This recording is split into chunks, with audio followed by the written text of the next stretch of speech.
اسی طرح کی ویڈیوز پانے کے لیے چینل کو ضرور سبسکرائب کریں اور ویڈیو کو لائک کریں۔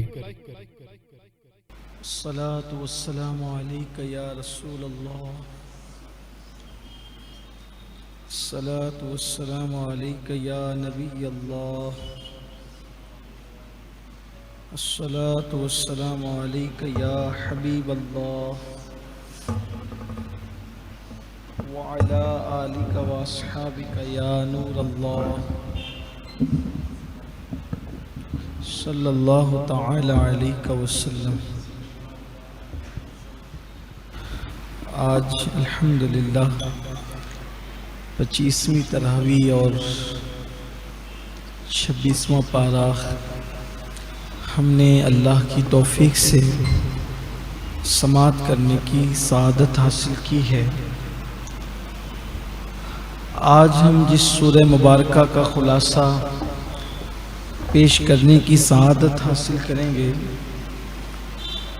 وہ بڑی مبارک سورت جسے سورہ حجرات کہتے ہیں۔ یہ سورہ حجرات جو ہے اس میں اللہ تبارک و تعالی نے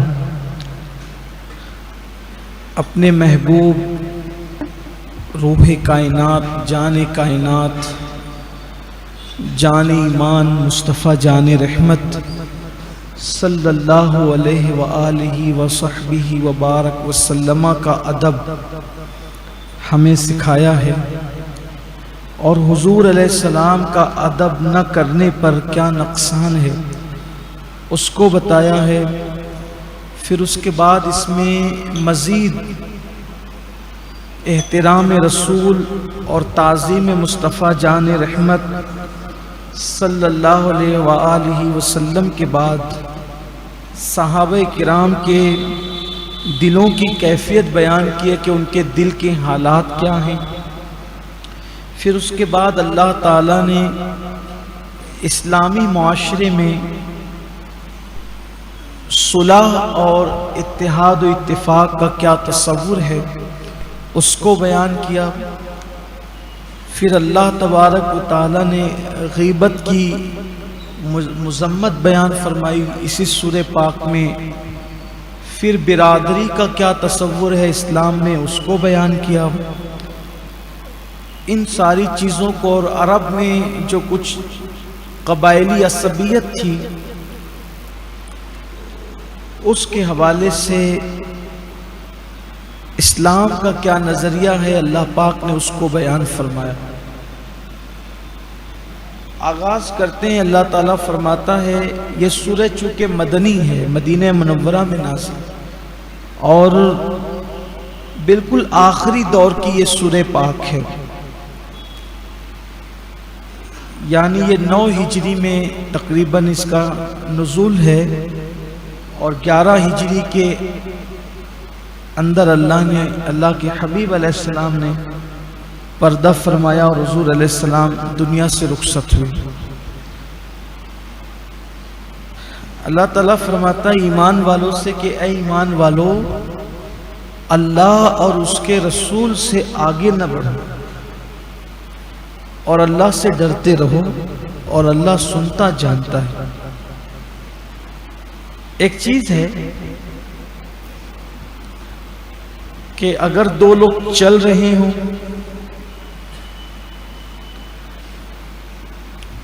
تو جو کسی کے ساتھ چل سکتا ہے تو وہ آگے بڑھ سکتا ہے، آگے بڑھنے کے ہو سکتا ہے۔ کوئی بندہ کوئی کام کر رہا ہو تو اس سے پہلے کوئی کام کر لے، اس کو بھی آگے بڑھنا کہتے ہیں۔ کوئی گفتگو کر رہا ہو تو اس سے پہلے گفتگو کر لیں، اس کو بھی آگے بڑھنا کہتے ہیں۔ اللہ فرماتا ہے کہ اللہ اور اس کے رسول سے آگے نہ بڑھو، تو اللہ تو وہ ہے جو نہ تصور میں آتا ہے، نہ گمان میں آتا ہے، نہ مکمل اس کو بیان کیا جا سکتا ہے، نہ اس کو سمجھا جا سکتا ہے، نہ سمجھایا جا سکتا ہے۔ جو تصور میں آ جائے، جو گمان میں آ جائے، جو مکمل بیان میں آ جائے، جو سمجھنے اور سمجھانے میں آ جائے، وہ اللہ نہیں ہو سکتا. اللہ کی شان تو بہت وراء الورا ہے. تو پھر کوئی اللہ سے آگے کیسے بڑھ سکتا ہے؟ اللہ فرما رہا ہے کہ اللہ اور رسول سے بھی. رسول کے آگے بڑھنے سے کی بات تو سمجھ میں آتی ہے کہ کوئی چلنے میں آگے بڑھ گیا ہو, کوئی کسی کام میں آگے بڑھ گیا ہو, لیکن اللہ تبارک و تعالیٰ سے کیسے آگے بڑھے؟ تو یہاں اللہ اپنے محبوب سے جو محبت ہے اس محبت کو بیان فرما رہا ہے. ہوا کیا تھا؟ یہ ہوا تھا کہ ابھی رمضان المبارک کا چاند نظر نہیں آیا تھا, رمضان شریف کا چاند نہیں دکھا تھا, اور کچھ لوگوں نے اس سے پہلے کہ حضور روزہ شروع کرتے, آقا کریم صلی اللہ علیہ وآلہ وسلم روزے کا آغاز فرماتے لوگوں نے روزہ رکھنا شروع کر دیا. حضور سے پہلے روزہ رکھنا شروع, ابھی حضور علیہ السلام نے روزہ شروع نہیں فرمایا, انہوں نے شروع کر دیا. اللہ نے کہا ایسے نہیں چلے گا. روزہ اگرچہ مجھے بہت پسند ہے, لیکن جب تک میرا محبوب نہیں رکھے تم بھی نہیں رکھ سکتے. اور محبوب سے آگے بڑھے, محبوب سے آگے بڑھے تو اللہ نے کہا کہ اللہ رسول سے آگے نہ بڑھو, یعنی جو میرے محبوب سے آگے بڑھنے کی کوشش کرے گا تو اگرچہ میرا محبوب خدا نہیں ہے لیکن وہ مجھ سے جدا بھی نہیں ہے. جو ان سے آگے بڑھنے کی کوشش کیا گویا وہ مجھ سے آگے بڑھنے کی کوشش کر رہا ہے. دوسری ایک وجہ اور یہ ہے, ایک اور وجہ ہے اس کے شان نزول کی, کہ ایسا ہوا کہ حضور اکرم صلی اللہ علیہ وآلہ وسلم نے بقرعید کے دنوں میں, بقرعید کے ایام تھے, حضور علیہ السلام نے قربانی نہیں کی. ابھی حضور علیہ السلام کی قربانی نہیں ہوئی. آقا کریم صلی اللہ علیہ وآلہ وسلم ہر سال قربانی فرماتے تھے, اور جس سال حضور علیہ السلام نے حج فرمایا تو اس سال اللہ کے رسول صلی اللہ علیہ وآلہ وسلم نے 63 اونٹوں کی قربانی فرمائی, 63 جانور ذبح کی حضور علیہ السلام. اور اس پر ایک روایت مجھے یاد آئی ابھی کہ اونٹ کھڑے تھے مینا کی وادی میں, اور حضور علیہ السلام چھری لے کر ان کو نہر کر رہے تھے. اونٹ کو جو ہے نہر کیا جاتا ہے, اس کا ایک طریقہ ہے کہ اس کا ایک پیر باندھ دیا جاتا ہے اور اس کو کھڑا رکھ کر کے اس کو یوں چھری ماری جاتی ہے. تو آپ جانتے ہیں کہ جانور ذبح ہو رہا ہو تو ادھر ادھر بھاگتا ہے, لیکن اللہ کے رسول علیہ السلام جب جانوروں کو نہر کر رہے تھے تو ہر جانور دوڑ دوڑ کر مصطفیٰ جان رحمت کے پاس آ رہا تھا, گویا یہ کہہ رہا ہو کہ پہلے مجھے, پہلے مجھے, پہلے مجھے. یہ حضور علیہ السلام کی شان, اپنے مولا کی ہے بشان عظیم, جانور بھی کریں جن کی تعظیم, سنگ کرتے ہیں ادب سے تسلیم, پیڑ سجدے میں گرا کرتے ہیں.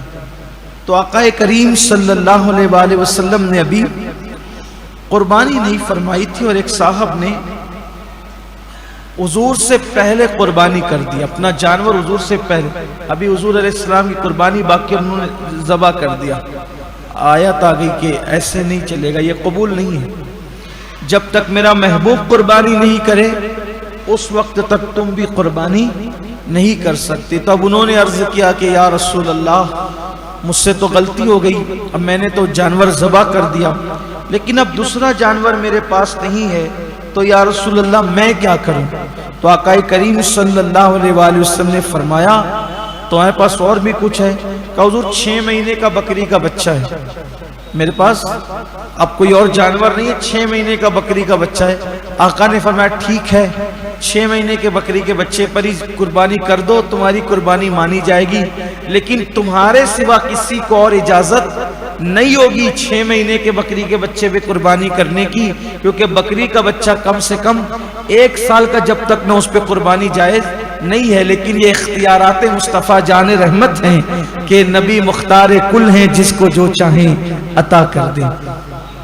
پھر آگے بیان کیا جا رہا ہے کہ اب پہلے ایمان والوں کو کہا گیا کہ میرے نبی سے آگے نہ بڑھو, اور اب کہا جا رہا ہے کہ اے ایمان والو اپنی آوازوں کو میرے نبی کی آواز پر بلند نہیں کرنا. یعنی جب تم بارگاہ رسالت میں جاؤ تو اتنی آواز سے وہاں گفتگو نہیں کرنا کہ تمہاری آواز حضور علیہ السلام کی آواز پر بلند ہو جائے. اگر تم نے ایسا کیا، اگر تم نے، کس سے کہا جا رہا ہے؟ مخاطب کون ہے؟ ایمان والے. اس دور میں کون ایمان والے؟ یہ تو ایمان والا کہہ کے قیامت تک سب کو خطاب ہے، لیکن اس وقت تو حاضر کون تھے؟ صحابہ کرام. یہ صحابہ کو کہا جا رہا ہے، عام لوگوں کو نہیں، صحابہ کو، کہ اگر تمہاری آواز میرے محبوب کی آواز پر بلند ہو گئی تو تمہارے اعمال برباد کر دیے جائیں گے اور تمہیں خبر تک نہیں ہوگی. یعنی محبوب پر آواز بھی اونچی نہیں کر سکتے. اگر آواز اونچی کرو گے تو تمہارے اعمال برباد کر دی جائیں گے، اکارت کر دی، کچھ نہیں بچے گا تمہارے پاس، کچھ نہیں بچے گا. یہاں قیامت تک ایمان والوں کو، اصل مخاطب تو صحابہ ہیں، لیکن تمام ایمان والوں کو کہا جا رہا ہے کہ میرے نبی کی آواز پر اپنی آواز کو بلند نہیں کرنا. سوچو، جس بارگاہ میں آواز بلند کرنے پر اعمال اکارت کر دیے جاتے ہیں، اعمال تباہ اور برباد کر دیے جاتے ہیں اور خبر نہیں ہوتی، کتنے افسوس کی بات ہے. اس بارگاہ عرش مقام میں لوگ زبان درازیاں کرتے ہیں. کبھی اللہ کے رسول کے علم پاک پر اعتراض کرتے ہیں، کبھی حضور علیہ السلام کے علم پاک پر اعتراض، کبھی حضور کی ذات پاک پر اعتراض، کبھی حیات النبی پر اعتراض، کبھی کسی چیز پہ، کبھی صرف آواز کوئی بلند کر دے تو اعمال اکارت ہو جائیں. تو جو اعتراضات کریں وہ تو سمجھ رہے ہیں کہ میں بہت بڑا جنتی، بہت بڑا تہجد گزار، بہت بڑا حافظ قرآن، بہت بڑا مفتی، بہت بڑا محدث، بہت بڑا مقرر، اور سوچتا ہے کہ میرا تو جنت ٹھکانہ ہے. لیکن وہاں جائے گا تو قرآن کہتا ہے ان تحبط اعمالکم وانتم لا تشعرون، تمہارے اعمال حبط کر لیے جائیں گے، برباد کر لیے جائیں گے. دیکھو قرآن نے کیا کہا، ان تحبط اعمالکم، تمہارے اعمال حبط کر لیں گے، ضبط نہیں کریں گے، ضبط نہیں کیے جائیں گے، اعمال حبط کیے جائیں گے. ضبط اور حبط میں کیا فرق ہے؟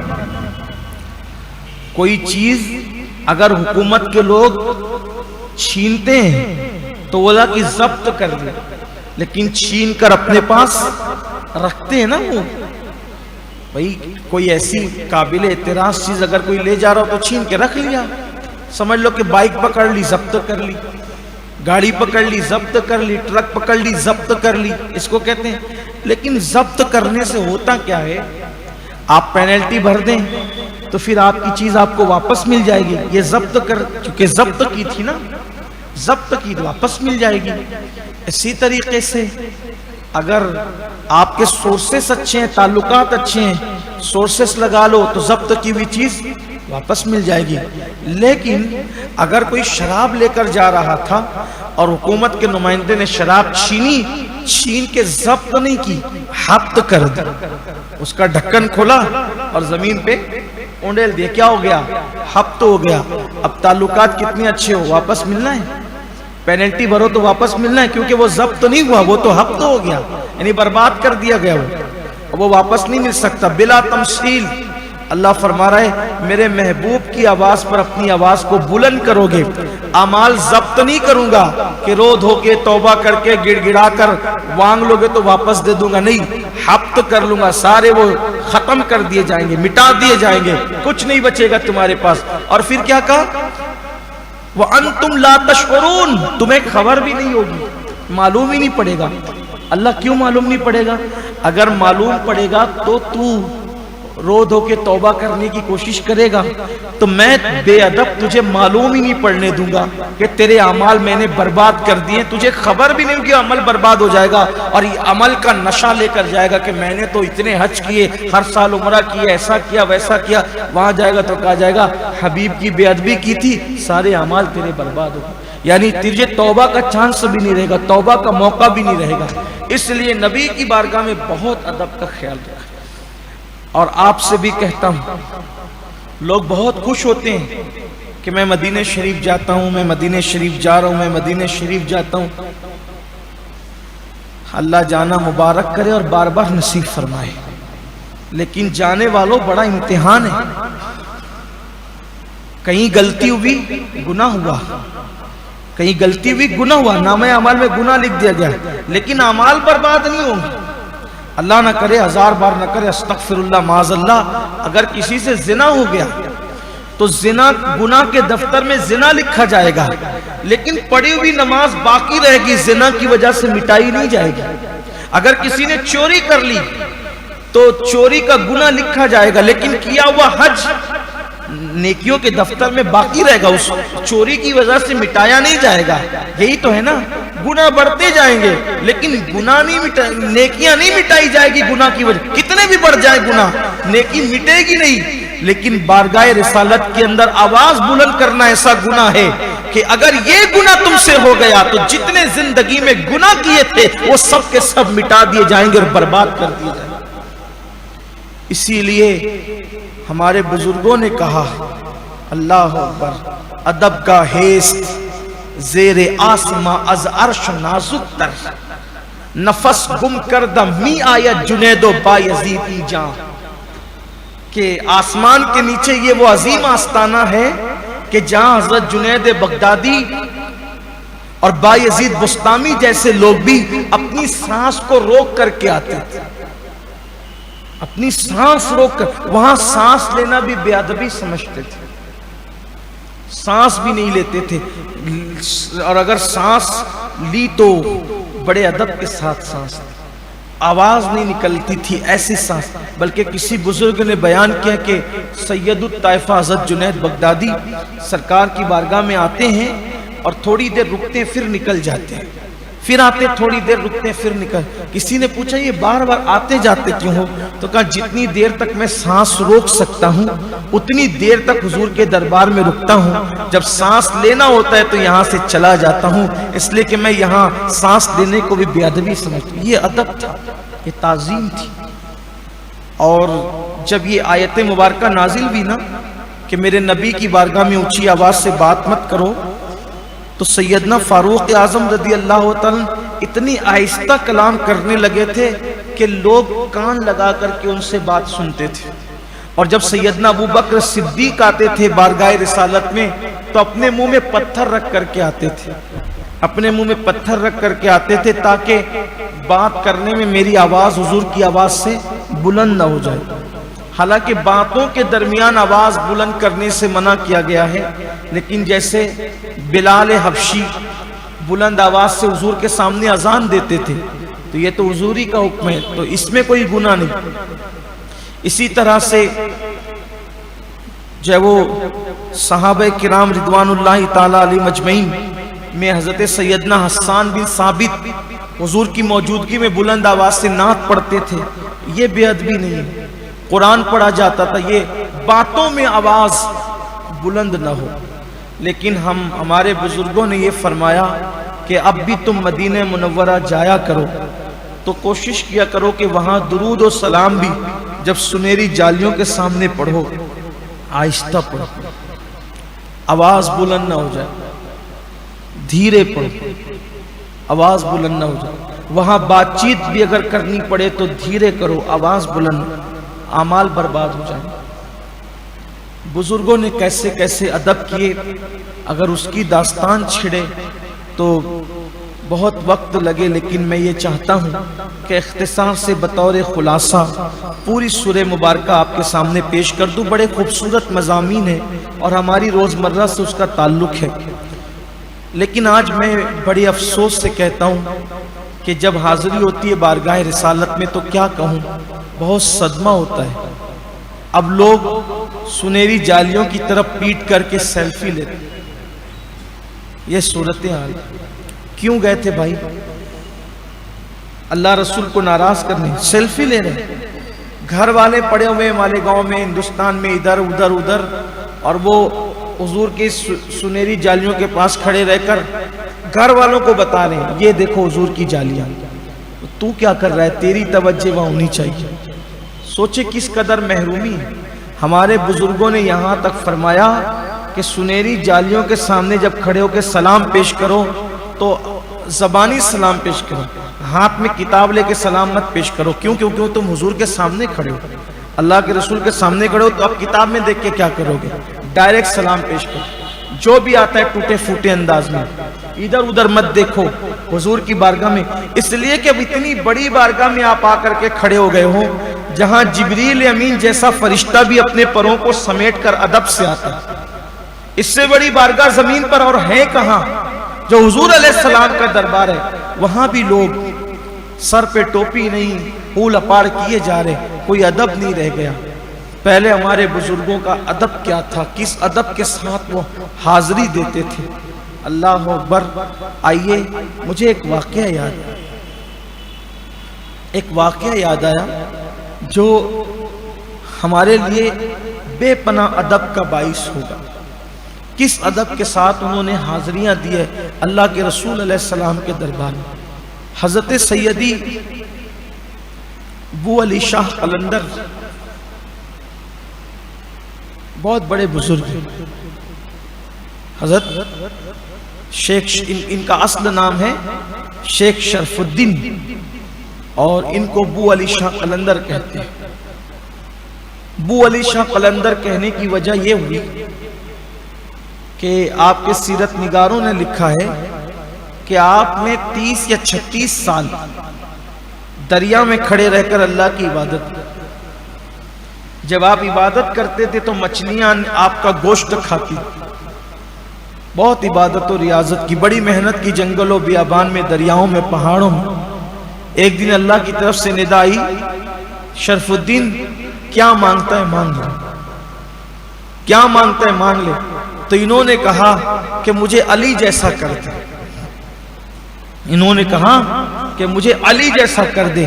ندا آئی, علی جیسا تو کوئی نہیں ہو سکتا. علی جیسا تجھے کر دوں عبادت کی بنیاد پر, علی جیسا تو کیسے ہو سکتا؟ علی جیسا کوئی نہیں ہو سکتا ہے تیرے زمانے میں, کوئی نہیں ہو سکتا. تو کافر کہا اس کے سوا مانگ. کہا ٹھیک ہے, علی نہیں بناتا تو میرے اندر علی کی خوشبو پیدا کر دے. بوئے علی, بو کہتے ہیں خوشبو کو, میرے اندر بوئے علی پیدا کر دے, علی کی خوشبو پیدا. کہاں یہ دیا, یہ عطا کیا. پھر اس کے بعد آپ کو لوگ اصل نام بھول کر ابو علی شاہ قلندر کہنے لگے. بو مطلب خوشبو, بو علی شاہ, علی کی بو. پھر وہ بہت بڑے عاشق رسول اور بڑے مجذوب ہوئے, اور بڑی کرامت ہے ان کی. اب اس طرف جائیں بھی تو پھر پورا وقت جاتا ہے, لیکن ہے بڑے زبردست بزرگ. اور ان کی نیاز جو ہوتی ہے وہ بہت مجرب ہے. اگر کسی کا کوئی کام اٹک جائے تو ابو علی شاہ قلندر کی نظر مانے اور ان کی فاتحہ دلائے, بہت جلدی کام ہوتا ہے. اور بڑے بزرگ ہیں اور بہت بڑے عاشق رسول گزرے ہیں. پانی پت میں ان کا مزار ہے, ابو علی شاہ قلندر رحمۃ اللہ علیہ. ان کے پاس جو بھی مدینہ منورہ سے جاتا تھا, مدینہ طیبہ سے جو لوٹ کر جاتا تھا, سلام کرتا تھا, تو ابو علی شاہ قلندر اس کے پیر چومتے تھے. آنے والا عام آدمی ہو کوئی ہو, آپ اس کے پیر چومتے تھے, ہاتھ چومتے تھے, اس کی آنکھیں چومتے تھے, اور کہتے تھے وہ پیر میں کیوں نہ چوموں جو میرے یار کی زمین سے لگ کر آ رہے ہیں, وہ ہاتھ کیوں نہ چوموں جو میرے محبوب کی زمین کو چھو کر آ رہے ہیں, وہ آنکھیں کیوں نہ چوموں جو میرے محبوب کا روضہ دیکھ کر آ رہے ہیں. بڑے عاشق رسول, زبردست عاشق رسول. حضرت صابر پاک کا جو دور ہے وہی دور ان کا دور. صابر پاک کا اختتامی اینڈ دور تھا, اور اس وقت ان کے آغاز کا دور تھا. وہی دور کے بزرگ ہیں. حضرت محبوب الہی کے معاصرین میں سے, یعنی نظام الدین اولیاء, صابر پاک, شمس الدین ترک پانی پتین, سب کے ہم عصر ہیں حضرت ابو علی شاہ قلندر. اور بعض بزرگوں کا کہنا یہ ہے کہ یہ مولا علی سے ڈائریکٹ مرید ہوئے ہیں. مولائے کائنات نے, مولائے پاک نے عالم روحانیت میں ان کو ڈائریکٹ مرید کیا ہے. بڑے بزرگ ہیں. زبان میری رکنا نہیں چاہتی کہ میں اس پر رکوں, میں چاہتا ہوں کہ ان کی زندگی سامنے آ جائے, لیکن پھر تفسیر رہ جائے. تو صرف یہ کہنا چاہتا ہوں کہ وہ پیر چومتے ہیں, ہاتھ چومتے ہیں, آنکھ چومتے, کہ مدینہ شریف سے کوئی آئے, مدینہ شریف سے کوئی آئے. تو ان کا ایک خاص مرید تھا، خادم بھی تھا، وہ دیکھتا تو رشک کرتا یار جو مدینہ منورہ سے آتے ہیں تو حضرت ان کا کتنا احترام کرتے ہیں، کتنی تعظیم کرتے ہیں، اگر میں بھی مدینہ شریف جاؤں تو پھر جب آؤں گا تو میں تو اتنا قریبی مرید ہوں، میری کتنی تعظیم کریں گے، کتنا احترام کریں گے۔ تو ایک دن اس نے کہا کہ حضور میں مدینہ شریف جانا چاہتا ہوں۔ فرمایا نہیں بیٹا، ابھی تو اس قابل نہیں ہوں۔ دیکھو یہ عاشقوں کا، اللہ والوں کا اپنا مزاج انداز ہے۔ پھر کچھ دنوں بعد کہا حضور جاؤں، فرمایا ابھی مت، ابھی کچھ قابل نہیں ہوں بہت۔ پھر وہ پوچھتا ہی رہا۔ ایک دن حضرت نے فرمایا ٹھیک ہے بیٹا جا، لیکن دیکھ وہاں کا ادب کرنا۔ مدینہ منورہ کی سب سے بڑی عبادت، مدینہ منورہ کی سب سے بڑی عبادت، کوئی کہتا ہے 40 نمازیں مسجد نبوی میں، مسجد قباء میں 2 رکعت عمرہ، سب اپنی جگہ صحیح ہے، سر آنکھوں پر ہے۔ ریاض الجنہ میں نمازیں سب اپنی جگہ صحیح ہے، بار بار حضور کی بارگاہ میں سلام اپنی جگہ سب صحیح ہے، بڑی عظیم عبادت ہے۔ لیکن مدینہ پاک کی سب سے بڑی عبادت اگر کوئی چیز ہے تو وہ وہاں کا ادب ہے۔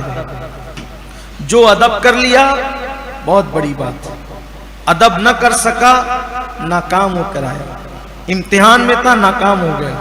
تو حضرت ابو علی شاہ قلندر نے فرمایا بیٹا بہت ادب کرنا بیٹا، بیٹا تیرے پیر جیسے لوگ وہاں کی گلیوں میں کتوں کی طرح پھرتے ہیں،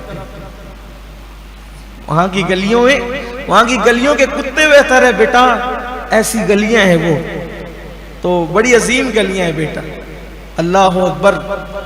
تو بڑی نصیحت کی، ادب کرنا، احترام کرنا، جلدی بھاگ دوڑ نہیں کرنا، یہ نہیں کرنا وہ نہیں، بہت سمجھایا بیٹا خیال کرنا، اس سے بڑی بارگاہ نہیں ہے کوئی دنیا میں، سب سے بڑی بارگاہ وہی ہے۔ بہرحال پھر وہ گئے حج کے لیے، پھر عمرہ کیا، جو سب کرنا تھا کیا، اور پھر مدینہ شریف گئے۔ پھر جب مدینہ منورہ سے واپس آئے تو ان کے دل و دماغ کے اندر یہ بات تھی اب میں پیر صاحب کے پاس جاؤں گا تو میری بھی آنکھیں چومی جائے گی، میرے بھی ہاتھ چومے جائیں گے، میرے بھی پیر چومے جائیں گے صاحب۔ لیکن جب گئے یہ تو حضرت نے توجہ ہی نہیں کی، سلام کیا منہ پھیر لیا، ادھر سے آئے منہ پھیر لیا، ادھر سے آئے منہ پھیر لیا۔ حضور کیا غلطی ہوئی مجھ سے؟ فرمایا تو سوچ کیا غلطی ہوئی، مدینہ طیبہ گیا تھا محبوب کے شہر میں، اور کہتا ہے کیا غلطی ہوئی، تو خود سوچ۔ حضور کوئی بھی غلطی نہیں ہوئی، حضور کوئی بھی غلطی نہیں ہوئی۔ فرمایا غور کر، حضور یاد نہیں آتا؟ فرمایا ایک دن تو حضور کی مسجد سے باہر نکلا؟ ہاں نکلا، او دیوار کے سائے میں ایک کتا بیٹھا ہوا تھا؟ ہاں بیٹھا ہوا تھا۔ تو نے سوچا کہ یہ مسجد نبوی کے دیوار کے سائے میں کتا کیسے بیٹھا ہے؟ تو نے ایک ڈنڈا اٹھا کے اس کو مارا تھا؟ ہاں مارا تھا، اپنی پیٹھ سے کپڑا ہٹایا تو ڈنڈے کا اثر وہ پیٹھ پر تھا۔ حضور یہ کیا ہے؟ فرمایا وہ کوئی کتا نہیں تھا، وہ تیرا پیر تھا ابو علی شاہ قلندر، جو تجھے اس شکل میں نظر آ گیا۔ وہ کوئی کتا نہیں تھا، وہ تجھے اس شکل میں نظر آ گیا۔ امام اہل سنت اس کو یوں بیان کرتے ہیں، کوئی کیوں پوچھے تیری بات رضا، تجھ سے کتے ہزار پھرتے، وہ سوے لالا زار پھرتے، تیرے دن اے بہار پھرتے۔ حضور کی بارگاہ وہ بارگاہ، آج بھی حضور علیہ الصلوۃ والتسلیم جسے چاہتے ہیں عالم بیداری میں اپنا دیدار کرا دے، عالم بیداری میں بس عقیدت، محبت، چاہت ہونی چاہیے۔ جیسے عاشق جاتے ہیں، ابھی چند سال پہلے کی بات ہے، ایک خاتون نابینا گئی سرکار کی بارگاہ میں سلام پیش کیا اور عرض کی آقا مجھے آنکھیں چاہیے، اس کی آنکھیں روشن ہو گئی۔ کئی اخبارات نے، ہمارے مالیگاؤں کے بھی کئی اخبارات نے لکھا تھا، اور پہلے کے دور کی بات ہے، بہت بڑے عاشق رسول ہے حضرت مولانا عبد الرحمن جامی رحمت اللہ علیہ، علامہ عبد الرحمن جامی بہت بڑے عاشق رسول، ان کی ہر سال جاتے تھے حضور علیہ السلام کی بارگاہ میں، ہر سال جب بھی واپس لوٹنے کا وقت آتا تھا تو آقا کی جالیوں کے پاس کھڑے ہو کہتے تھے کہ یا رسول اللہ اب میں جا رہا ہوں، کیا میں جا سکتا ہوں؟ تو قبر انور سے آواز آتی تھی بس سلامت روی وہ باز آئی، جاؤ خیر سے جاؤ آئندہ پھر آنا۔ وہ پھر آتے تھے۔ جب ان کی زندگی کا آخری سفر تھا تو گئے اور کہا کہ حضور جا رہا ہوں، تو قبر انور سے بس اتنی آواز آئی بس سلامت روی خیر سے جاؤ۔ بہت روئے، باز آئی نہیں فرمایا کہ پھر آنا نہیں فرمایا۔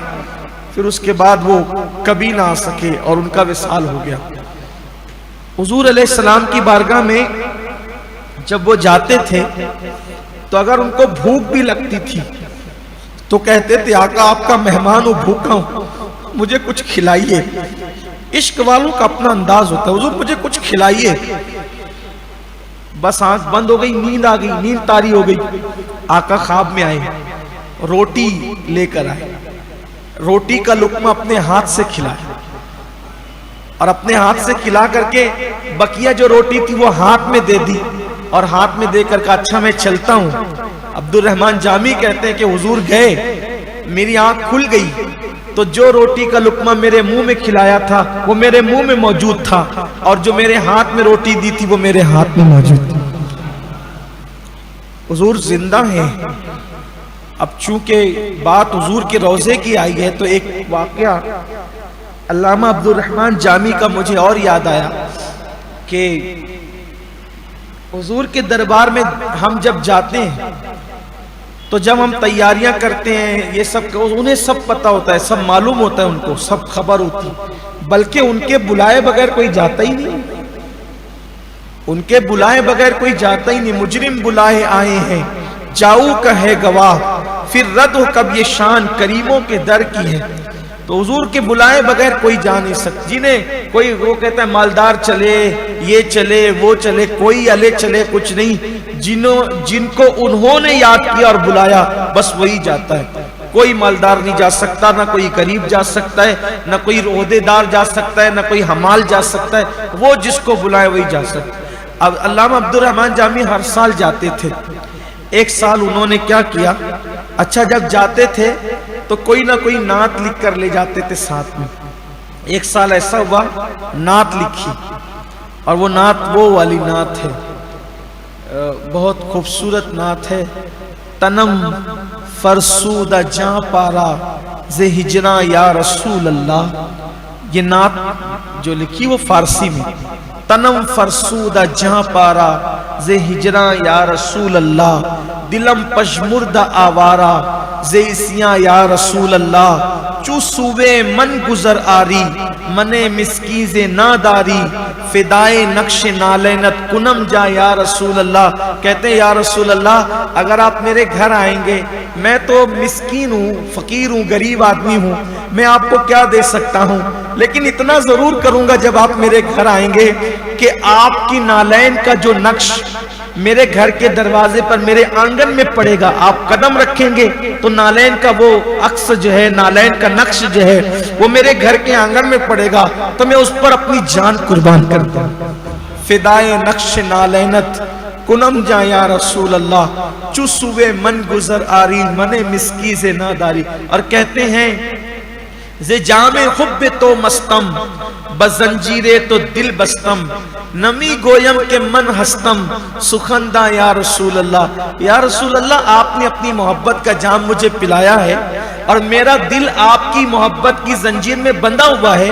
میں تھوڑی یہ دعویٰ کرتا ہوں کہ میں بہت بڑا شاعر ہوں اور میں بہت بڑا لکھاری ہوں، میں کچھ بھی نہیں ہوں، بس آپ کی جام میں میں مست ہوں، کہتے ہیں۔ اور پھر مقطع میں کہتے ہیں کہ چو بازوے شفاعت را کشائی بر گناہ گارا، مکن محروم جامی را دراں یا رسول اللہ۔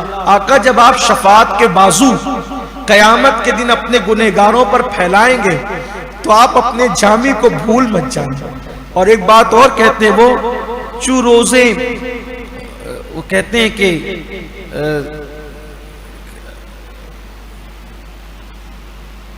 ایک بار درشی پڑھنے، اچھا شعر ہے۔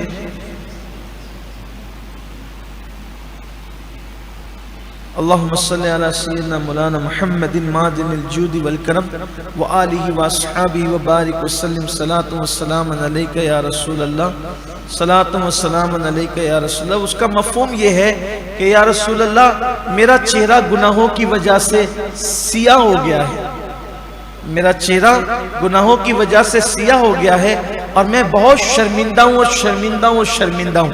اس طرح کی نعت انہوں نے لکھی آقا کریم صلی اللہ علیہ وسلم کی بارگاہ میں کہ میں وہاں جا کے پڑھ کے سناؤں گا، آقا کو روضے پہ پڑھ کے سناؤں گا۔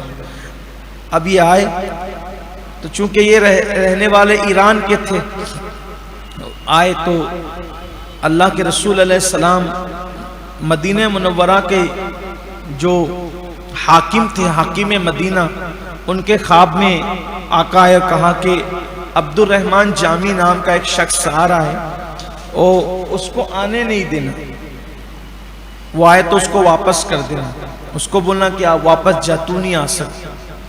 تو وہاں وہ جہاں سے ایران کے لوگ آتے تھے تو اس طرف چوکی بٹھا دی۔ حاکم مدینہ نے کہا کہ بھئی دیکھو تم نہیں آ سکتے، لیکن اب وہ بہت بڑے عاشق رسول، ان کے عشق کی بات کریں تو کیا کریں اور کیسے کریں، لیکن بہت زبردست عاشق رسول۔ انہوں نے کیا کہ رستہ بدل دیا، یمن کی طرف سے جو راستہ آتا تھا ادھر سے آئے، تو سرکار نے کہا دیکھو وہ راستہ بدل کے اب یمن کی طرف سے آ رہا ہے، اس کو روکو کہ وہ نہ آئے۔ پھر واپس کر دیا، پھر شام کی طرف سے، پھر خواب میں آ کے کہا کہ دیکھو اب وہ شام کی طرف سے آ رہا ہے۔ پھر انہوں نے کہا ایک کام کرتے ہیں، جدھر سے جاتا ہوں یہ چوکی والے مجھے پکڑ لیتے ہیں، تو ایک لکڑہارا جو مدینہ منورہ کا رہنے والا تھا اس کو کہا کہ تو جتنے چاہے پیسے لے لے، تو لکڑیاں کاٹ کر کے جب مدینے کے بازار میں لے کے جائے گا تو ایک کام کر کے لکڑیوں کے بیچ میں مجھے چھپا کے باندھ لے اور گٹھا اپنے سر پہ رکھ لے اور جانا اور حضور کے روضے کے پاس یہ گٹھا کھول دینا تاکہ میں سلام کروں۔ پھر آقا خواب میں کہا کہ اب وہ لکڑے کے گٹے میں بند کرا، یہ بھی پتا ہے، اور کوئی غیب کیا تم سے نہا ہو بھلا، جب نہ خدا ہی چھپا تم پہ کروڑوں درود۔ اب وہ گٹھے میں بند کرا رہا ہے، اب حاکم مدینہ کو آ گیا غصہ کہ اس کو بار بار بولتا ہوں نہیں آنا، پھر آتا ہے، پھر بولتا ہوں نہیں آنا، اب یہ اس طرح کے کام کر رہے ہیں۔ اور لکڑی کا گٹھا پکڑا، کھولا تو وہ مل گئے، اٹھا کے جیل میں بند کر دیا۔ جب جیل میں بند کیا تو اللہ کے حبیب علیہ السلام حاکم مدینہ کے خواب میں تشریف لائے، پھر آئے خواب میں، اور آئے تو اب ناراض تھے، اللہ کے رسول علیہ السلام ناراضگی چہرے پہ ظاہر۔ آقا کریم صلی اللہ علیہ وسلم نے فرمایا میں نے تجھے اس کو آنے سے روکا تھا کہ اس کو آنے مت دینا، جیل میں ڈالنے کا حکم میں نے تو نہیں دیا تھا تجھے، تو نے اس کو جیل میں کیوں ڈالا؟ کہ یا رسول اللہ مجھے معاف کر دیں، میں تو یہ سوچ رہا تھا کہ یہ شخص جو ہے وہ حضور کو اذیت پہنچاتا ہوگا، گنہگار ہوگا، حضور اس کو پسند نہیں کرتے، اس لیے آپ آنے نہیں دینا چاہتے، تو میں نے جو ہے وہ اس کو اٹھا کے جیل میں ڈال دیا، رستے بدل کے آ رہا تھا۔ فرمایا نہیں، وہ تو میرا عاشق ہے، وہ مجھے ستاتا نہیں ہے مگر ہے میرا عاشق۔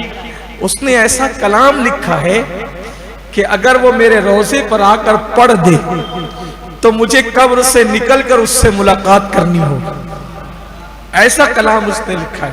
اس لیے میں چاہتا ہوں کہ وہ نہ آ سکے میرے روضے پر، اس لیے کہ قبر سے نکل کر ملاقات تو ہوگی لیکن پھر کچھ معاملات بھی تو ہوں گے، غیبی معاملات رہتے ہیں۔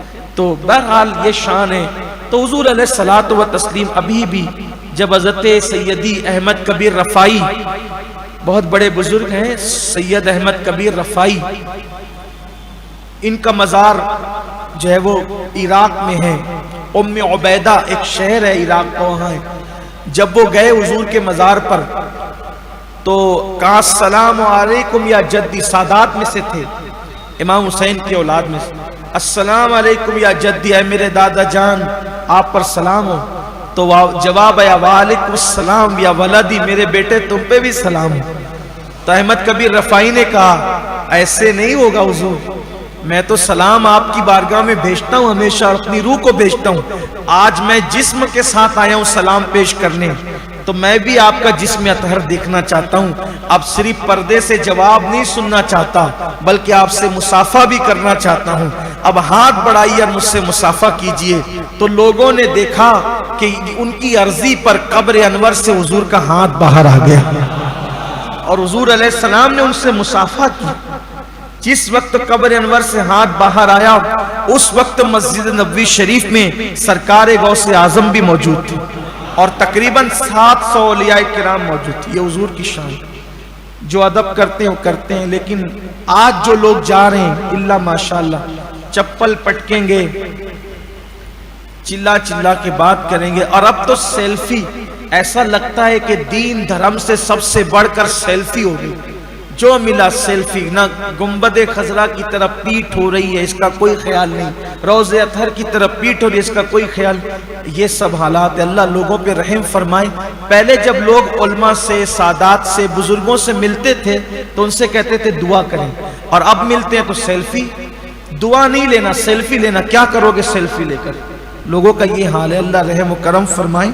تو بات دور نکل گئی. آئیے پھر اسی طرف چلتے ہیں کہ اللہ نے فرمایا کہ میرے نبی کی آواز پر اپنی آواز کو بلند مت کرو.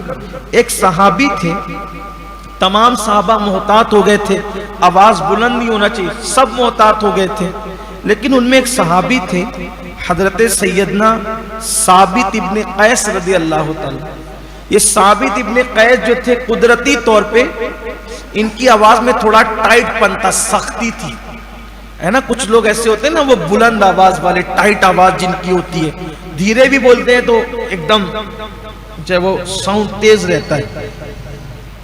تو حضرت ثابت بن قیس ایسی آواز کے مالک تھے. انہوں نے تو بارگاہ رسالت میں آنا ہی چھوڑ دیا اور رونے لگے. گھر میں بیٹھ کے دروازہ بند کر کے روتے تھے, یا اللہ کہیں یہ آیت میری مذمت میں تو نہیں آ گئی, کیونکہ میری آواز ہی تیز ہے پورے مدینے میں, میں بہت اونچی آواز سے بات کرتا ہوں. ایک دن میرے کریم آقا نے جب دیکھا کہ محفل میں ثابت ابن قیس موجود نہیں ہے, یہ ثابت ابن قیس کوئی معمولی آدمی نہیں ہے, یہ مدینہ منورہ کے بہت بڑے خطیب اور مقرر تھے, بہت بڑے خطیب اور مقرر تھے. تو آواز بھی ان کی اسی حساب سے تھی. تو آقا کریم صلی اللہ علیہ وآلہ وسلم نے جب دیکھا کہ حضرت ثابت ابن قیس نظر نہیں آتے تو پوچھا کہ ثابت کہاں ہے؟ عرض کی آقا وہ تو صرف رات و دن رو رہے ہیں, اور وہ یہ کہتے ہیں کہ وہ جو اونچی آواز کی ممانعت ہوئی ہے وہ میری وجہ سے بھی, میری آواز ہی بلند ہوتی ہے. آقا کریم صلی اللہ علیہ وسلم نے فرمایا بلا اس کو میرے پاس. اور بلانے کے بعد سرکار نے میں کیوں روتے ہو؟ کہا حضور مجھے ڈر لگتا ہے کہ میں جہنمی ہو گیا, میرے اعمال برباد ہو گئے, اعمال اقارت ہو گئے, کیونکہ آپ کی بارگاہ میں تو میں بلند آواز سے بولتا ہوں, آواز تو میری بلند ہے. آقا نے فرمایا ثابت تو جہنمی نہیں ہے, اور تیری آواز کی وجہ سے یہ بات نہیں آئی ہے. پھر آقا نے ان کا دل رکھنے کے لیے کیا کہا پتہ ہے؟ فرمایا تو جنتی ہے, جنتی, اور تو عام جنتی نہیں ہے, تو اسلام کی راہ میں لڑتے لڑتے شہید ہوگا, تو ایسا جنتی ہے. یعنی شہادت کی بھی خبر دے دی. اب یہاں پر یہ بات آپ کو میں بتا دوں کہ پھر حضرت ثابت ابن قیس کس جنگ میں شہید ہوئے؟ جس وقت آقا علیہ السلام کا وصال ہو گیا تو حضور کے وصال کے بعد مسلمہ نام کا ایک قذاب تھا, اس نے جھوٹی نبوت کا دعویٰ کیا اور خود کے نبی ہونے کا اعلان کیا. تو صدیق اکبر رضی اللہ تعالیٰ عنہ نے حضرت خالد بن ولید کی سربراہی میں ایک لشکر بھیجا کہ جاؤ ان کافروں سے جنگ کرو. تو اس جنگ کے اندر حضرت ثابت بن قیس بھی گئے, اور جب گئے تو کیا دیکھا کہ جنگ بڑی سخت جنگ تھی. تو مسلمانوں کے پیر اکھڑنے لگے, کیونکہ انہوں نے بہت بڑی طاقت اکٹھا کر لی تھی. مسلمہ کذاب کے لوگوں نے اس کو جنگ یمامہ کہتے ہیں, تو وہ بہت بڑی طاقت اکٹھا کر لی تھی. مسلمانوں کے قدم اکھڑنے لگے تو حضرت ثابت ابن قیس رضی اللہ تعالیٰ نے اپنے ایک ساتھی سے کہا کہ ایسی جنگ ہو رہی ہے اور مسلمانوں کے قدم اکھڑ رہے ہیں, ایک کام کرتے ہیں کہ ہم جو ہے وہ گڑھا کھود کر اس میں کھڑے ہو کر کے کافروں پہ تیر چلاتے ہیں، اور ان لوگوں نے وہ تیر چلائے دونوں نے مل کر کے کہ جنگ کا نقشہ بدل گیا، مگر یہ دونوں شہید ہو گئے۔ تو اس میں سے حضرت ثابت بن قیس اسی جنگ میں شہید ہوئے۔ تو جو اس جنگ میں شہید ہوئے تو اس دن انہوں نے بہت قیمتی زرہ پہن رکھی تھی، لوہے کی بہت قیمتی زرہ پہن رکھی تھی۔ تو ایک آدمی نے اس کو اتار لیا اور چرا کر کے لے جا کر کے اپنے خیمے میں چھپا دیا، اور چھپا کے اس پہ دیگچہ رکھ دیا اور اس پر اونٹ کا کجاوا رکھ دیا۔ تو ثابت ابن قیس رضی اللہ تعالیٰ ایک صحابی کے خواب میں آئے، فرمایا دیکھو بھئی میری تو شہادت ہو گئی، میری زرہ بڑی قیمتی تھی اور کسی نے اس کو چرا لیا، یہ خواب مت سمجھنا، صرف میں تمہیں بتانے آیا ہوں کہ وہ فلاں آدمی نے چرائی ہے، اس کے خیمے میں دیگچی کے نیچے رکھی ہے اور اس پر اونٹ کا کجاوا رکھا ہے، وہ میری زرہ لے لینا اور لے کر کے صدیق اکبر کو دے دینا، کیونکہ میرے اوپر قرضہ ہے، اور صدیق اکبر سے کہنا کہ وہ جو ہے وہ میرا قرضہ ادا کر دے، اور ان کو میرا سلام بھی کہنا۔ تو اب جب انہوں نے خواب دیکھا، اور خواب تو خواب ہی لوگ سمجھتے ہیں، انہوں نے خواب دیکھا تو خالد ابن ولید کے پاس آئے اور کہنے لگے کہ میں نے خواب دیکھا ہے، اور خواب میں حضرت ثابت بن قیس نے یہ کہا کہ اگر انہوں نے کہا ہے تو پھر بات صحیح ہے۔ جب خالد بن ولید ڈائریکٹ اس کے خیمے میں گھسے، چلے گئے، جیسے ہی کجاوا ہٹایا، دیگچہ ہٹایا، تو حضرت ثابت کی زرہ وہاں رکھی ہوئی تھی، وہ زرہ آپ نے لی اور پھر مدینہ منورہ تک پہنچائی۔ یہ نہیں، یہ ان کی کرامت بھی تھی۔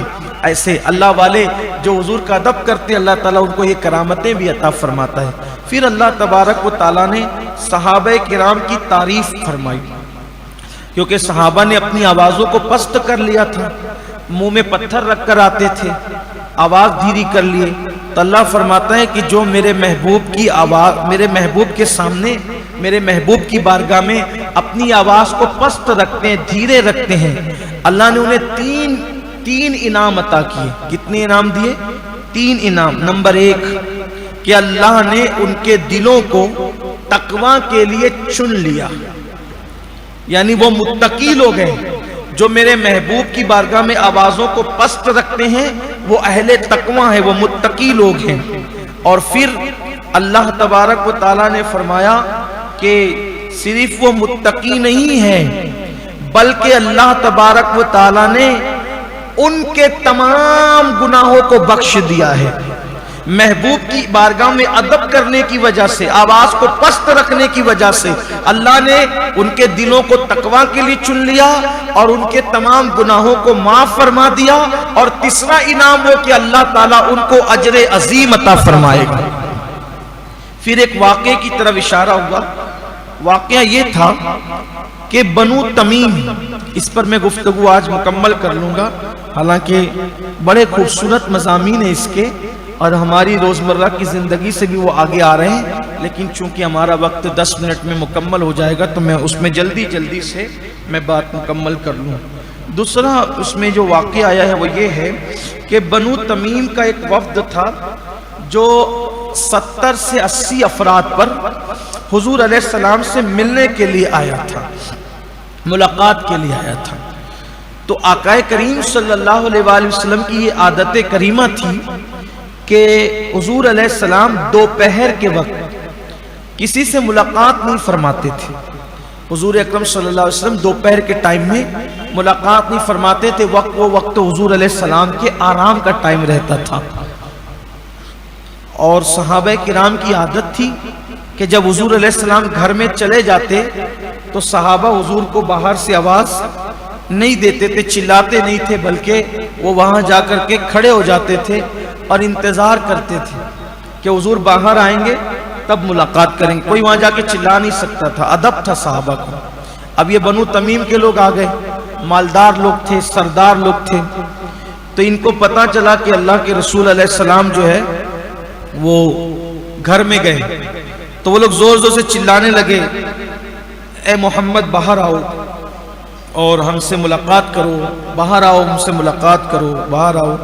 اللہ نے فرمایا یہ بے وقوف ہے، قرآن میں فرمایا جو حجرے کے باہر سے آپ کو چلا چلا کے آواز دیتے ہیں، بے وقوف لوگ ہیں، یہ ان کو عقل نہیں ہے، ان کو تو یہ چاہیے تھا کہ یہ آپ کا انتظار کرتے، جیسے صحابہ کرام انتظار کرتے تھے، یہ انتظار کرتے، لیکن پیسے کی گرمی تھی، سرداری کا گھمنڈ تھا، تو تو انہوں نے کہا کہ آپ باہر آئیں. تو حضور علیہ السلام کو آواز دی گئی تو حضور علیہ السلام حجرے سے باہر آئے، اور جب باہر آ کے آقا علیہ السلام بیٹھ گئے تو ان لوگوں نے شیخی بگارنا شروع کیا اور کہا کہ اے محمد روحی فدا صلی اللہ علیہ وسلم، ہم جس کی تعریف کرتے ہیں وہ تعریف کے قابل ہو جاتا ہے، اور ہم جس کی مذمت کر دیتے ہیں پھر وہ مذمت کے قابل ہو جاتا ہے، اور ہم تمام عربوں میں سب سے زیادہ عزت والے ہیں.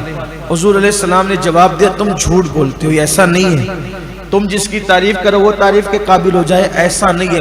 میرا اللہ جس کو عزت دے وہی تعریف کے قابل ہوتا ہے، اور میرا اللہ جس کو ذلیل کرے وہ کبھی عزت نہیں پا سکتا. اور اللہ نے جس کو عزت دی ہے اس کو عزت دی ہے. یہ بات کی، اور پھر اس کے بعد آقا کریم صلی اللہ علیہ وسلم جب یہ بول چکے تو پھر اس میں ایک ان کا سردار اٹھا جو اس قبیلے کا بہت بڑا خطیب تھا. اس کا نام تھا عطارد ابن حاجب. عطارد ابن حاجب اس کا نام تھا. وہ کھڑا ہوا اور اپنے قبیلے کی شان میں حضور کے سامنے بہت اچھل کود کے تقریر کرنے لگا اور اپنی قبیلے کی خوب شان بیان کرنے لگا. جب وہ خاموش ہو گیا تو میرے آقا علیہ السلام نے حضرت ثابت ابن قیس سے کہا. ان کا ذکر ابھی جو گزرا نا وہ بہت بڑے مقرر تھے، میں نے بتایا آپ کو. حضرت ثابت ابن قیس سے کہا ثابت ابھی اپنے قبیلے کی تعریف کر رہے تھے، تم ذرا اسلام کی تعریف کرو. تو اب یہ حضور کے شاگرد تھے ثابت بن قیس، انہوں نے اسلام اور پیغمبر اسلام کی وہ عظمت بیان کی کہ وہ سٹپٹا کے رہ گئے. تو خطیب تو ان کا ہو گیا ناکام ثابت بن قیس کے سامنے. پھر ان کا شاعر کھڑا ہوا. شاعر کا نام تھا زبرقان بن بدر. وہ کھڑا ہوا، اور جب وہ کھڑا ہوا تو اس نے پھر پورا ایک قصیدہ پڑھ ڈالا اپنے قبیلے کی شان میں. حضور علیہ السلام نے حضرت حسان بن ثابت کو اشارہ کیا. حسان بن ثابت کھڑے ہوئے تو حضور کی اور اسلام کی ایسی تعریف کی وہ سب سہم گئے. بالآخر وہ لوگ پکار اٹھے کہ یا رسول اللہ، آپ کے خطیب جیسا نہ ہمارے پاس خطیب ہے، اور نہ آپ کے شاعر جیسا ہمارے پاس شاعر ہے، اور نہ آپ کی ہستی جیسی ہمارے پاس کوئی ہستی ہے. تو وہ لوگ سب اتنے متاثر ہوئے کہ کلمہ پڑھ کے مسلمان ہو گئے. اللہ تعالیٰ نے ان کو ایمان کی دولت عطا فرمائی. تو اللہ تعالیٰ نے ان کو ادب بتایا کہ اگر وہ میرے محبوب کے دربار، اب دیکھیے اگر کوئی کسی کے گھر پہ جائے اور جانے کے بعد دروازے پہ دستک نہ دے، باہر کھڑا رہے اور بولے کہ یار آدمی جب آئے گا میں تب ملاقات کروں گا، تو لوگ کہیں گے تو بیوقوف تو نہیں ہے؟ ارے اس کو کیسے پتا چلے گا کہ تو آیا؟ دستک تو دینی پڑے گی تبھی تو پتا چلے گا. لیکن قربان جائیں، اوروں کے یہاں جا کے دستک نہ دو تو بے وقوف کہلاؤ، اور نبی کے یہاں جا کے دستک دو تو بے وقوف کہلاؤ. کیوں؟ کیونکہ اور لوگ اور ہیں، نبی کی ذات اور ہے. کوئی اپنے دروازے پہ ہے تو ہمیں خبر نہیں ہوگی، لیکن حضور کی چوکھٹ پہ کوئی چلا جائے تو میرے آقا علیہ السلام، ارے جو کون آ رہا ہے، کیا لکھ کے لا رہا ہے، جب سب جانتے ہیں تو پھر میرے آقا کسی کے آنے کو کیوں نہ جانیں گے؟ تو اس لیے اللہ تبارک و تعالیٰ نے پھر ان کو ادب سکھایا. یہاں ایک بات اور عرض کروں، یہاں ہمارے مفسرین میں سے ایک مفسر ہے، بہت بڑے مفسر ہے بغداد کے، حضرت سید محمود آلوسی، تفسیر روح المعانی کے مصنف ہے اور بہت بڑے مفسر قرآن ہیں. تو سید محمود آلوسی رحمت اللہ علیہ وہ لکھتے ہیں اپنی تفسیر میں کہ جب میں نے یہ آیت پڑھی اپنے بچپنے میں کہ حضور اکرم صلی اللہ علیہ وآلہ وسلم کے دروازے پہ جا کے دستک دینے کو اللہ نے منع کیا اور یہ بے عقل اور بے وقوفوں کی علامت قرار دی، تو پھر میری یہ عادت ہو گئی کہ جب میں اپنے مشائخ، اپنے پیر، اپنے اساتذہ کے گھر جاتا تو پھر میں دستک نہیں دیتا تھا، کیونکہ میں کھڑا رہتا تھا ادب سے کہ جب وہ آئیں گے تب ملاقات کروں گا، دستک نہیں دوں گا. وہ فرماتے اس لیے کہ فرمایا ہمارے بزرگوں نے کہ عالم باعمل، پیر، مشائخ یہ اپنی قوم میں ایسے ہیں جیسے نبی امتیوں کے درمیان ہوتا ہے، یعنی یہ نائب نبی ہے، یہ نبی نہیں ہے، نائب نبی ہے. تو چونکہ اللہ نے نبی کا ادب سکھایا کہ ان کے گھر جاؤ تو دستک نہ دو، تو اس لیے میں جا کر کے خاموش بیٹھا رہتا، جب تک وہ باہر نہیں نکلتے تو میں اس وقت تک دستک نہیں دیتا۔ اور فرماتے یہ بات میں نے حضرت سیدنا عبداللہ ابن عباس سے سیکھی۔ یہ عبداللہ ابن عباس حضور کے حضور علیہ السلام کے چچا کے بیٹے تھے۔ عبداللہ ابن عباس حضور کے چچا کے بیٹے تھے، چچا زاد بھائی تھے، اور حضور کے ڈائریکٹ شاگرد تھے۔ لیکن جب یہ حضرت ابی بن کعب کے گھر جاتے قرآن کی سمجھ کو فہم قرآن سیکھنے کے لیے، جب یہ حضرت ابی بن کعب کے گھر جاتے تو دروازے پہ دستک نہیں دیتے بلکہ بیٹھے رہتے، دیر تک بیٹھے رہتے۔ اور جب وہ دروازہ کھول کے حضرت ابی بن کعب باہر نکلتے تو کہتے ارے تم رسول اللہ کے چچا کے بیٹے ہو، تم بیٹھے رہتے ہو، آپ دستک کیوں نہیں دیتے؟ تو اس وقت حضرت ابن عباس کہتے ہیں کیا آپ کو نہیں پتا کہ اللہ تبارک و تعالیٰ نے اپنے محبوب کے گھر پہ دستک دینے کو بے ادبی قرار دیا، اور آپ چونکہ نائب رسول ہے تو میں آپ کے دروازے پر آتا ہوں تو اس ادب کی وجہ سے دستک نہیں دیتا۔ تو ہمارے علماء نے یہ بھی کہا کہ جب اپنے پیروں کے پاس، اپنے مشائخ کے پاس، اپنے علماء کے پاس بیٹھو تو ان کی بارگاہ میں اونچی آواز نہ کیا کرو، یہ ادب ہے۔ حالانکہ قرآن نے صرف نبی کے لیے خاص یہ حکم دیا ہے، اوروں کے لیے نہیں ہے، لیکن چونکہ ہمارے علماء بڑے محتاط ہیں تو وہ قرآن کے ذریعے سے یہ ساری چیزیں سیکھتے ہیں اور سکھاتے ہیں۔ پھر اس کے بعد جو ہے وہ اللہ تبارک و تعالیٰ نے آگے ایک اور واقعے کی طرف اشارہ کیا ہے۔ 5 منٹ ہمارے پاس بچے ہیں، میں اس میں وہ واقعہ بھی آپ کے سامنے پیش کرتا ہوں۔ بہت خاص بات ہے ہمارے معاشرے سے متعلق۔ اللہ پاک فرماتا ہے کہ اگر تمہارے پاس کوئی فاسق جھوٹا آدمی، فاسق اور جھوٹا آدمی کوئی تمہارے پاس خبر لے کر کے آئے تو اس کی بات کو ماننے سے پہلے تم تحقیق کر لیا کرو۔ کہیں ایسا نہ ہو کہ بغیر کسی تحقیق کے اگر تم اس کی بات مان لو اور تم کوئی فیصلہ کر لو تو تم مشقت میں پڑ جاؤ، تم تکلیف میں پڑ جاؤ۔ تو وہاں یہ واقعہ ہو گیا تھا کہ ایک شخص تھا، اس کا نام تھا ولید ابن عقبہ ابن ابی معیط۔ یہ عقبہ بن ابی معیط کا نام آپ نے سنا ہوگا کہ جب حضور علیہ السلام سجدے میں سر رکھتے تھے تو یہ اونٹ کی اوجڑی آپ کی پیٹھ پہ لا کے رکھ دیتا تھا۔ اس کا بیٹا تھا ولید ابن عقبہ، ولید ابن عقبہ۔ تو یہ اس کا بیٹا مسلمان ہو گیا تھا۔ وہ اب مسلمان ہو گیا تو حضور اکرم صلی اللہ علیہ وآلہ وسلم نے قبیلہ بنو مستلق، اس کا جنگ کا تذکرہ بھی آپ سن چکے ہیں، تو قبیلہ بنو مستلق کے جو لوگ مسلمان ہو چکے تھے تو ولید ابن عقبہ کو کہا کہ ولید تو جا اور جا کر کے زکوٰۃ کی رقم ان سے لے کر وصول کر کے، سالانہ جو ہم زکوٰۃ نکالتے ہیں وہ زکوٰۃ کی رقم تو ان سے جمع کر کے لے کے آ۔ تو ولید نے اسلام قبول کرنے سے پہلے ان کا ایک آدمی قتل کر دیا تھا، اسلام قبول کرنے سے پہلے ایک آدمی قتل کر دیا تھا۔ تو یہ راستے میں جب گیا تو اس کے دماغ میں خیال آیا، ولید کے دماغ میں، کہ میں نے تو ان کا ایک آدمی مار ڈالا ہے، اب جب میں زکوٰۃ وصول کرنے جاؤں گا تو یہ اگر مجھے قتل کر دیے تو یہ بنو مستلق کے قبیلے میں گیا ہی نہیں، آدھے رستے سے واپس آ گیا، اور واپس آ کر کے بات بنا دی کہ یا رسول اللہ میں گیا تھا، وہ لوگ تو سب کافر ہو گئے، وہ تو زکوٰۃ دینے سے منع کرتے، انکار کرتے، وہاں تک گیا ہی نہیں اور بیچ راستے سے وہ واپس آ گیا۔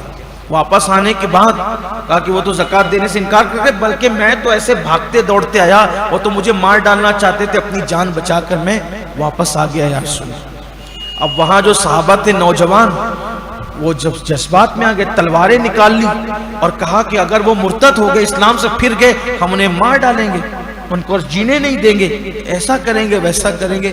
آقا علیہ السلام نے ان سے کہا خاموش رہو، تھوڑا اطمینان رکھو، انہیں روکا اور حضرت خالد بن ولید سے فرمایا خالد جاؤ ایک لشکر لے کر اور جا کر کے ان پر چڑھائی کرو، ان کے ساتھ جنگ کرنا، لیکن سنو جنگ کرنے سے پہلے تحقیق کرنا، بے تحقیق کوئی قدم نہیں اٹھانا، پہلے تحقیق کرنا کہ واقعی یہ جو ولید نے کہا وہ بات سچ ہے، پھر اس کے بعد اگر وہ واقعی ایسے ہوئے تو پھر تم کرنا۔ خالد بن ولید لے کر کے گئے لشکر اور دور لشکر روکا اور اپنے جاسوسوں کو بھیجا کہ جاؤ دیکھو کیا ہے. وہاں گئے تو وہ سب اذان دے رہے ہیں, جماعت کے ساتھ نمازیں پڑھ رہے ہیں, اسلام پر وہ قائم ہے. جاسوسوں نے آ کر خبر دی حضرت وہ تو جماعت کے ساتھ نماز پڑھتے ہیں, اذان دے رہے ہیں, شعار اسلام کے ساتھ سب زندگی گزار رہے ہیں. پھر خالد ابن ولید جب صبح گئے تو جاسوسوں کی بات صحیح تھی. جب وہاں پہنچے تو پہنچنے کے بعد پوچھا کہ کوئی آیا تھا؟ یہاں تو کوئی آیا ہی نہیں, ہم نے تو ایسا کچھ کیا بھی نہیں. اور انہوں نے جو زکوٰۃ نکلتی تھی ساری زکوٰۃ بھی انہوں نے خالد بن ولید کے ہاتھ میں دے دی. جب خالد بن ولید آئے سارا معاملہ پیش کیا تو اللہ تبارک و تعالیٰ نے فرمایا کہ جب کوئی فاسق جھوٹا آدمی تمہارے پاس کوئی خبر لے کر کے آئے پہلے تحقیق کرو. کہیں ایسا نہ ہو کہ بغیر کسی تحقیق کے تم کوئی فیصلہ کرو. اگر بغیر تحقیق کے چڑھائی کر دیتے تو کتنا بڑا نقصان ہوتا, اور اگر تم یہ کر دیتے تو بغیر تحقیق کے فیصلہ کرتے تو اور بعد میں پتا چلتا کہ جھوٹے نے یہ جھوٹ بولا تھا تو پھر ایسی صورت میں کتنا بڑا نقصان ہو جاتا تمہارا. پچھتاتے, لیکن پچھتانے سے کیا ہوتا. تو ہمیں بھی ایک پیغام مل رہا ہے کہ اگر کوئی بندہ کوئی خبر لائے کسی کے بھی بارے میں تو پہلے تحقیق کر لیا کرو. ہمارے یہاں کہ کوا کان لے گیا تو سب کوے کے پیچھے دوڑتے, کان کوئی نہیں دیکھتا. کوئی بھی بات ہو اپنی عادت بناؤ, گھریلو میٹر ہو, محلے کا میٹر ہو, ملک کا میٹر ہو, کہیں کا بھی شہر کا میٹر ہو, کوئی مسئلہ ہو, کوئی بات آپ کے کان تک آئے, معتبر ذرائع سے پہلے اس کی تحقیق کیا کریں. تحقیق کے بعد کوئی فیصلہ کیا کریں. اس نے ایسا کہہ دیا اس سے بات بند, اس نے ویسا کر دیا اس سے رشتہ توڑ لیا, اس نے ویسا کہہ دیا اس کے گھر شادی میں جانے سے رک گئے. بھائی تحقیق کرو, اللہ نے تحقیق کرنے کا حکم دیا ہے. اور یاد رکھنا یہ تو سب اپنی جگہ ہے. ایک اور بات, آج کل تو واٹس ایپ کا دور ہے. واٹس ایپ پہ آ گیا میسج کہ آج کا چاند کعبے کا طواف کرے گا, بس آؤ دیکھا نہ تاؤ دیکھا, اس کو آگے بڑھا دیا, اس کو اور آگے بڑھ گیا. یہ سب جھوٹ پھیل رہا ہے. اللہ کے بندو تحقیق تو کرو. جو رمضان شریف کی پہلے مبارکباد دے گا وہ بے حساب جنت میں جائے گا. حضور علیہ السلام کی حدیث. اللہ کے بندے تحقیق تو کرو. حضور نے ایسا کہا کہ نہیں کہا, ایسی کوئی حدیث تو علماء بیان نہیں کرتے. یہ تو صرف حضرت واٹس ایپ کی کرامت ہے جو ایسی نئی نئی روایتیں سننے کو ملتی ہے. ایسا نہ کیا کرو, تحقیق کرو. وہ چیز اس وقت تک فارورڈ نہیں کرنے کا جب تک کہ علماء اس کی تصدیق نہ کرے, وہ بھی علماء میں سے معتبر علماء تصدیق اس کی نہ کریں. اور کسی کے بھی خلاف کسی کی بھی آواز میں ریکارڈنگ آ جائے, کسی کے بھی خلاف کسی کی بھی کوئی تقریر آ جائے, بغیر تحقیق کے اس کو فارورڈ کرتے رہتے ہو اور سمجھتے ہو کہ یہ بہت بڑی ہم دین کی خدمت کر رہے ہیں. ایسا نہیں ہے. اور ابھی تو نیوز چینلوں کا بھی دور ہے, بلکہ نیوز چینل تو اب جو وہ تھپی میں لگے ہوئے ہیں. اب تو جو ہے وہ ہر آدمی چینل کھول کر کے, رکامے لڑکے کام دھندا کچھ کرنا جانتے نہیں, بغیر محنت کے پیسے کمانا چاہتے ہیں تو کیا کرتے ہیں, یوٹیوب چینل کھول لیا, یہ کیا اڑگم دڑگم سارے لوچے لواچے سب کیا, ہاں وہ یہ سب کیا. تو اب اس میں ہوتا یہ ہے کہ تھوڑے بہت پیسے ان کو آنے لگتے ہیں تو سوچا کہ چلو بیٹھے بیٹھے کمائیں گے. اس میں کسی کی عزت سے کھلواڑ کیا, اس میں کسی کے خلاف بولا, یعنی ہر چیز کرنا ہے بس پیسوں کے لیے.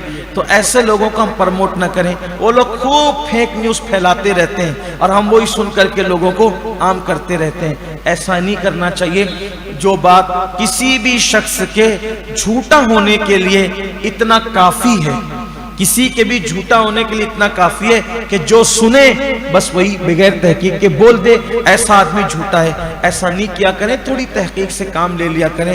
تھوڑی سی تحقیق سے کام کرنے سے آدمی بہت بڑے نقصان سے بچ جاتا ہے. یہ اللہ کا قرآن ہمیں پیغام دے رہا ہے. اللہ تعالی ہمیں قرآن سمجھنے, اس پر عمل کرنے کی توفیق عطا فرمائے. گفتگو کے درمیان کوئی غلطی ہے تو اللہ معاف فرمائے. کیا دیا آپ نے؟ ٹائم بھی ختم ہو رہا ہے, کیا بتائیے جلدی سے. کیا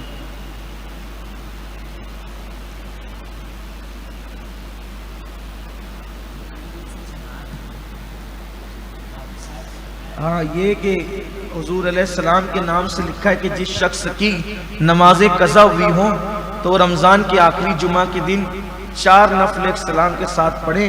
ہر نماز میں سورہ فاتحہ کے بعد آیت الکرسی اور سورہ کوثر 15 مرتبہ. اگر 700 سال کی نمازیں بھی قضا ہوئی ہوگی تو اس کے کفارے کے لیے نماز کافی ہوگی. یہ دیکھیے یہ کتنا پڑھا لکھا آدمی ہے جس نے یہ بھیجا ہے. یہ جو سورہ لکھا ہے نا، اس نے سورہ سعاد سے لکھا ہے جبکہ سورہ سین سے آتا ہے، تو آپ کو خود ہی پتہ ہو جانا چاہیے کہ کتنے پڑھے لکھے آدمی لوگ اس کو پھیلا رہے ہیں۔ ایسا کچھ نہیں ہے کہ 700 سال کی نمازیں 4 رکعت میں آپ جو وہ اس کو نپٹا ڈالیں، ایسا کچھ نہیں ہے۔ جو نمازیں آپ پہ فرض ہیں، آپ اگر حج بھی کر لیں، تو جو نماز فرض باقی ہے وہ آپ کے ذمے پہ باقی ہی رہے گی، جب تک آپ اس کو ادا نہیں کریں گے وہ آپ کے ذمے سے ساقط نہیں ہوگی۔ حج کی برکت سے قضا کرنے کا گناہ معاف ہو سکتا ہے، لیکن وہ نماز آپ کے ذمے پہ باقی رہے گی، اس لیے قضا نمازوں کی ادائیگی لازمی ہے۔ یہ 4 رکعت اور 6 رکعت سے جو ہے وہ اس کی تلافی نہیں ہو سکتی۔ ان باتوں پہ توجہ نہ دیا جائے۔ پہلے ہم دیکھتے تھے، سنتے تھے کہ لوگ پمفلیٹ بانٹتے تھے کہ ایک فلاں شخص کے خواب میں حضور تشریف لائے، لوگوں کو بتا دو کہ ایسا ہونے والا ہے، ویسا ہونے والا ہے، اور جو اس کاغذ کو جھوٹا سمجھے گا، اس کا بچہ مر گیا، اس کا اتنے لاکھ کا نقصان ہو گیا، وہ یہ ہو گیا۔ یہ سب پہلے چلتا تھا، اور اب واٹس ایپ کا دور آ گیا تو وہ اور زیادہ آسان ہو گیا۔ ہمارے لیے قرآن اور اللہ کا قرآن اور اللہ کے رسول کی حدیث اور اپنے بزرگان دین کی روش ہمارے لیے کافی ہے۔ اب ہمیں کسی کے خواب کی ضرورت نہیں ہے، ہمارا دین خوابوں پر نہیں چلتا، ہمارا دین حقائق پر چلتا ہے۔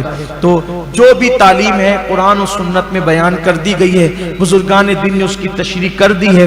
اب ہمیں مزید کسی خواب سے جو وہ دلیل لینے کی ضرورت نہیں ہے، اس لیے مسلمان ان ساری چیزوں کا خیال کریں۔ الفاتحہ۔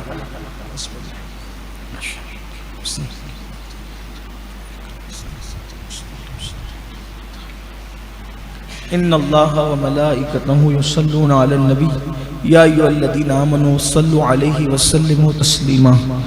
اللہم صلی علی سیدنا ومولانا محمد معدن الجود والکرم والہ الکرام وابنہ الکریم وامتہ الکریمہ یا اکرم الاکرمین وبارک وسلم صلاۃ وسلام علیک یا جد الحسن والحسین سبحان ربک رب العزۃ عما یصفون وسلام علی المرسلین الحمد للہ۔